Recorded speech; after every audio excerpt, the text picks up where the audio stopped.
can speak louder than words, but if you've been in a serious relationship, you know words can make a huge difference.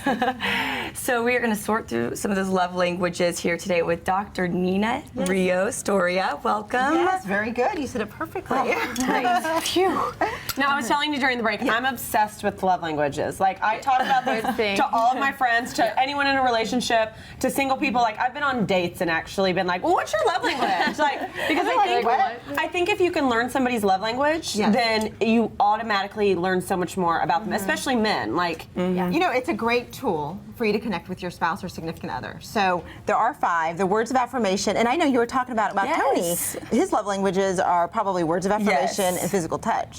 So the question is, are you doing that to him? I have to like almost remind myself to do things like that because I'm more acts of service? Yeah. You know, you want to clean the house and make sure that they walk into a. but I would assume a lot of women are probably acts of service. Because that's just kind of our nature. Yeah, quality time. I feel Is like that yours? So Nina, break I'm going to break them down, but it's really important. First of all, they're all important. They're all great to show them all to your significant other.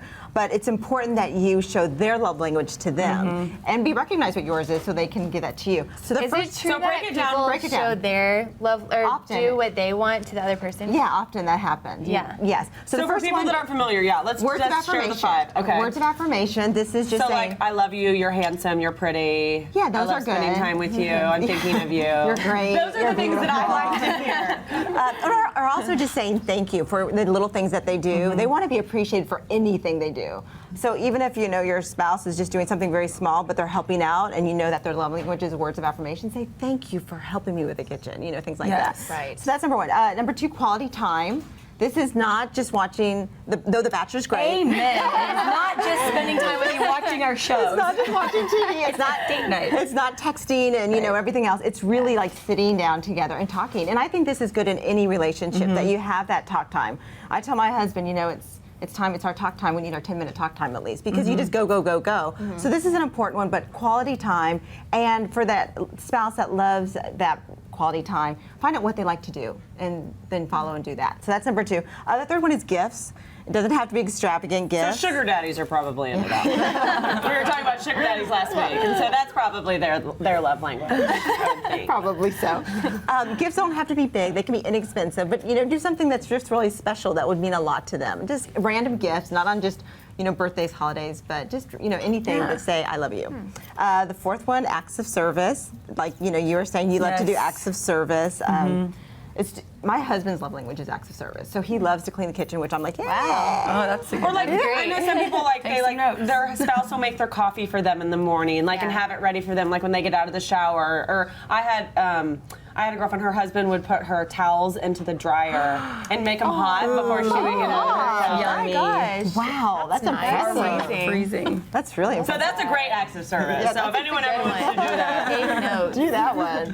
So if you had to choose one of them that's kind of universal, would it be quality time? That's a good question. I think quality time for any relationships is so important. So if I had to choose one, that would be the one I think I would do is quality time. Yeah. And then the last one is physical touch, right? Physical touch, and it's not just the intimacy. It's the hugs. It's the holding hands. It's just the rubbing your back. 'Cause for me, that's important as well. So. And I would think that most guys are probably into physical touch. And you can take, there's a love language quiz you can take and to find out what your love language is and your significant others. And it's also good for parents, for your children to take it. I do it in counseling, and the kids take it, and then the parents know what their love language is, so they can speak their love language to their children. Where do we find the quiz? It's on that love language website, and you can maybe post a link on your Facebook or your website for people to kind of find out what their love find language that for the viewers. I think all guys love words of affirmation. I was just thinking they all, I think, need to feel their inner ego and be built up. I don't know. Do you find that? Yeah, I think that we all need to be kind of built up and encouraged, but especially the male, he needs to be. Yes. Good. They're secretly. I think it changes too. Like I know Scott and I have discussed, which love language are you, and I think it changes a little bit depending on where we are in the relationship and how you're feeling on any particular day. If you need words Or of to think affirmation how one long day, you've or- been together, because like in the beginning, I feel like it's a lot of like That's you're a good spending point. a ton of time together, or you're on the phone all the time, or like you're texting all the time, like when you're in that new honeymoony phase. Yeah. And then when you get through all that, you're like, he's at work, it's fine, whatever. And then you realize that you'd rather show him when he gets home versus. I mean, have you not been in a relationship with a new relationship where you're texting all day long, Yeah. you know, Yeah. and then Yeah. like, Yeah. then sometimes I'll talk to Lisa, I'll be like, "Where's Scott?" She's like, "He's at work." I mean, it's not like, you know, like then I think the longer you've been with somebody, it's not as important. And it should Because be. you feel more It should be. comfortable. And it should be, yeah. And quality time, I think you hit it a second ago, is not just sitting on the couch watching your shows together. Right. Because that is special and you've got your little inside stuff, but it's Yeah. not talking. Right. And Yeah. that's what I've tried to explain to my spouse. You just tell him, How do Dr. you feel Nina like- said, talk time, 10 minutes a day. Like, and my husband, I'm like, oh, It's like, what do you mean we just talk spent time. hours together? What do you mean? Right.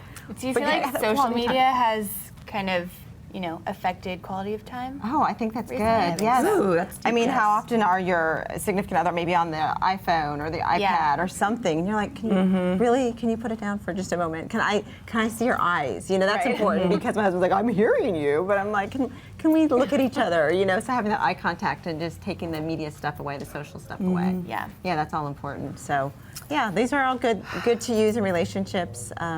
And make a difference. They make a difference. Perfect. Well, thank you so much. And for more information, you can go to Dr. Nina's website, visit dr-nina.com. Yes, that's right. Thank you for Thank being you.